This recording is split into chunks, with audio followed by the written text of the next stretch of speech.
All right, Kelly, appreciate that. Time now is 7:33. We do have a content warning here on this next story. This covers topics including domestic abuse and suicide. New this morning, a local psychotherapist is stepping out of the clinic with a raw examination of her personal struggle with trauma. Nightbird is the new book from Siobhan Scott, exploring her upbringing in a fundamentalist religion and the moment her marriage ended in a devastating goodbye. Here to show us how the book is about more than just survival, Siobhan Scott is here with us this morning. Good morning. It's great to be with you. Thank you so much. Thanks for being here. As we mentioned, this is a lot of tough topics that you got into here in your memoir, but this is your lived experience. What made you want to put your life story into this work? You know, it's been a very colorful, big life with a lot of hard-won lessons in it.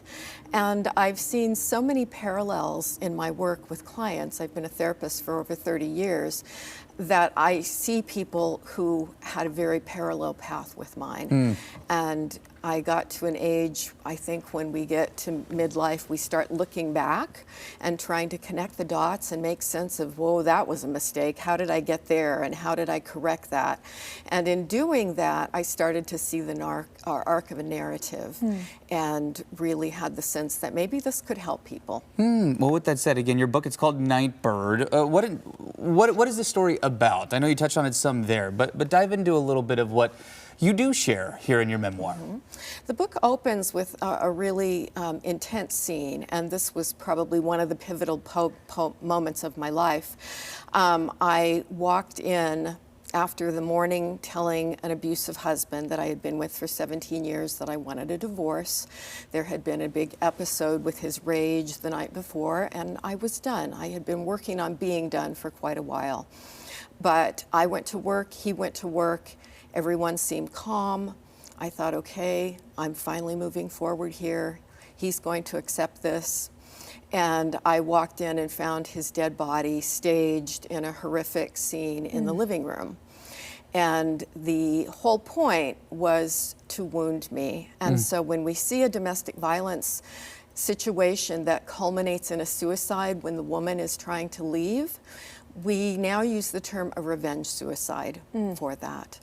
Gosh, my heart breaks for what you've had to go through and the pain that this caused you and your family. I thought it was interesting in the beginning of your book, in your author's note, you note that this deals with the sensitive subjects of suicide, and you talk about some of the reasons often that people can contemplate a suicide and that we might see that carried out. Yes. What do you hope that people will take away from this story and maybe a better understanding of these situations? It's really poorly understood, and I think most of the time we believe that suicide is about depression, and 50% of the time it is. But there are subtypes of suicide. Sometimes it's people with a chronic terminal illness, they're just finished, and it can be a rational decision, and I think we can wrap our heads around that. Sometimes people have psychosis, severe mental illness, and so they're hallucinating, they're having delusionations, they may fantasize that they're God and they jump out of a window and they die. And if that person's mental illness was treated, they never would have suicided. But then this final category, which is a small category, but a very, very destructive, deadly category, are the suicides that are in the category of revenge. And that's nearly always when there's been an abusive relationship. It's at the time the woman, usually a male, and it's time when the woman is leaving or has just left. And there's a continuum with that. He may kill himself right in front of her.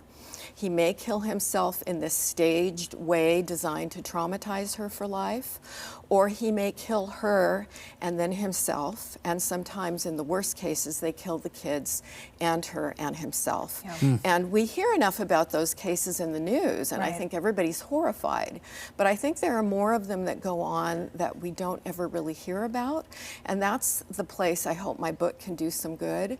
And since it came out a few weeks ago, I have been contacted online by quite a few people who have said, look, someone in my family went through this, they're suffering, they don't know how to make sense of it.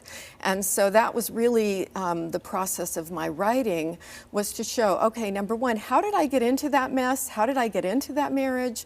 What was it about my background, my vulnerabilities? Why did it take me so long for the light bulbs to come on?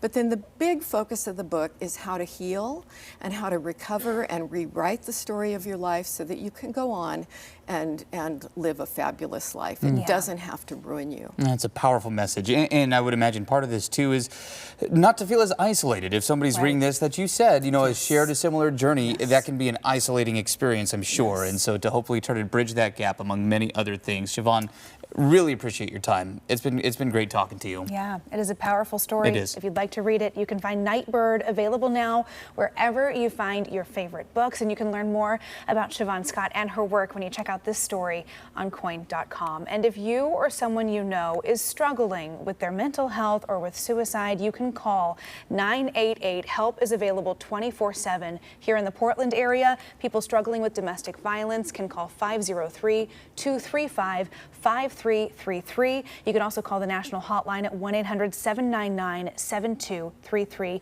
Both available anytime. Help is out there. Appreciate you sharing your story. Takes a lot of courage.